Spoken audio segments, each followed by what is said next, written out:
Audio Jungle.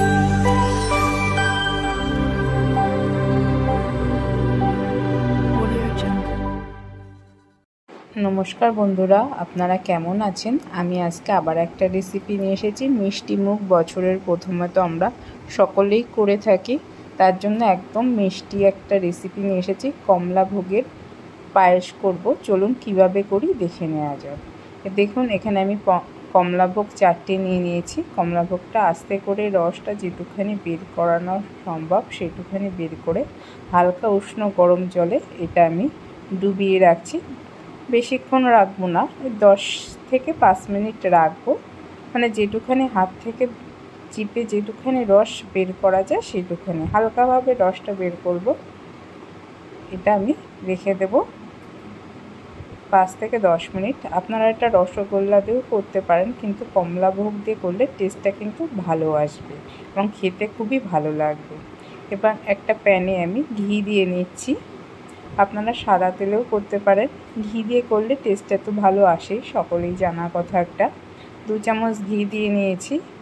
এইবার আমি ঘিয়ের মধ্যে কিছুটা ড্রাই ফ্রুট আমি ভেজে নিচ্ছি। কাঠবাদাম দিয়ে নিলাম 10-12টা মতো, কাজু বাদাম দিয়ে দিলাম একটু বেশি করে। এটা ভালো করে ভেজে আমি এটা তুলে রাখবো, এটা পরবর্তীতে আমার কাজে লাগবে। এটা ভালো করে হালকা করে ভেজে আমি এটা তুলে রাখবো।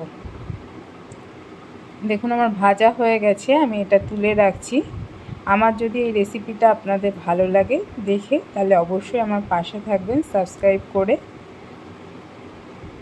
সাবস্ক্রাইবের সাথে সাথে পাশে থাকা বেল আইকনটা প্রেস করে অল করে রাখবেন, তাহলে আমার সমস্ত নোটিফিকেশান আপনাদের কাছে কিন্তু সবার প্রথমে চলে যাবে।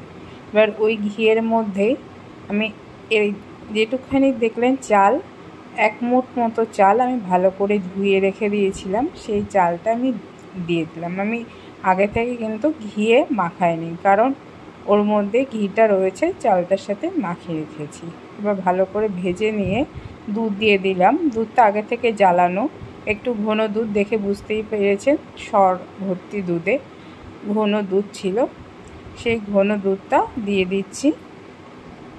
যারা ফেসবুক থেকে দেখছেন অবশ্যই আমার যদি রেসিপি ভালো লাগে অবশ্যই শেয়ার করবেন, পেজটা ফলো করে দেবেন।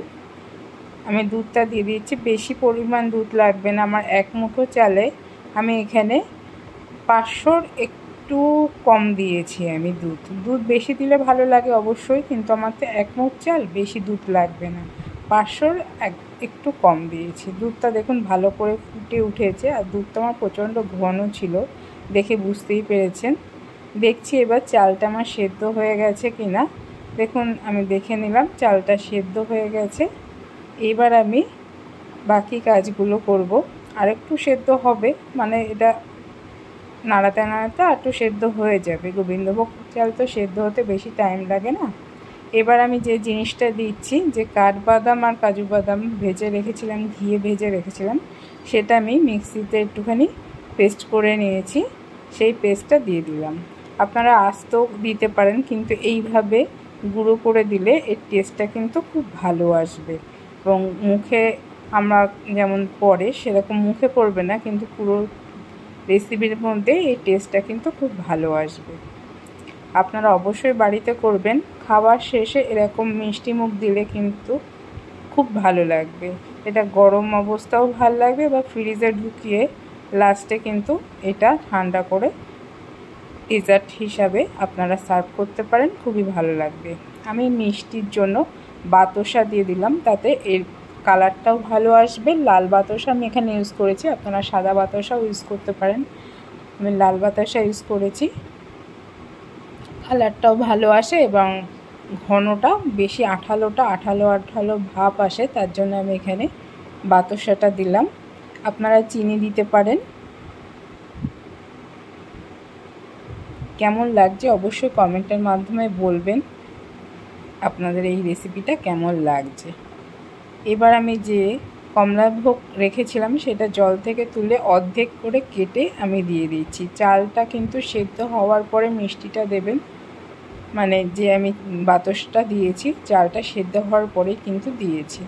আমি অর্ধেক করে কেটে কেটে দিচ্ছি, তাতে দেখতেও ভালো লাগবে এবং খেতে তো খুবই ভালো লাগবে। পুরোটা আপনাদের যদি একটা একটা করে দিতে চান দিতে পারেন, কিন্তু অর্ধেকটা করে দিলে ভিতরে অনেক কিছু ঢুকবে, তার জন্য আমি অর্ধেকটা করে কেটে কেটে দিয়েছি। এই রসগোল্লা বা আপনারা যদি রসগোল্লা দিয়ে করতে চান তা করতে পারেন, কিন্তু কমলাভোগ দিয়ে করলে এটা কিন্তু আরও বেশি টেস্টটা আসে। আমি কমলাভোগ দেওয়ার পরে বেশি নাড়াবো না। দেখুন পায়েসটা কেমন ক্ষীর হয়ে গেছে। এবার আমি এটা সার্ভ করে দিচ্ছি। কেমন হয়েছে অবশ্যই বলবেন। আমি একটা এতে সার্ভ করে দিচ্ছি ডিশে। আস্তে আস্তে করে দিচ্ছি কারণ কমলাভোগ তো নরম, বুঝতেই পাচ্ছেন। বেশি মিষ্টি দেওয়ার কিন্তু বাতাসা তো দেখলেন কতখানি দিয়েছি, অল্প পরিমাণে 4-5টা বাতাসা দিয়েছি, তার বেশি দিইনি কারণ কমলাভোগ তো এমনি মিষ্টিই আছে। উপর থেকে সাজানোর জন্য একটু দিয়ে দিয়েছি আমি। আজকের মতো এই পর্যন্ত, আবার পরে আপনাদের সাথে দেখাবো। ততক্ষণ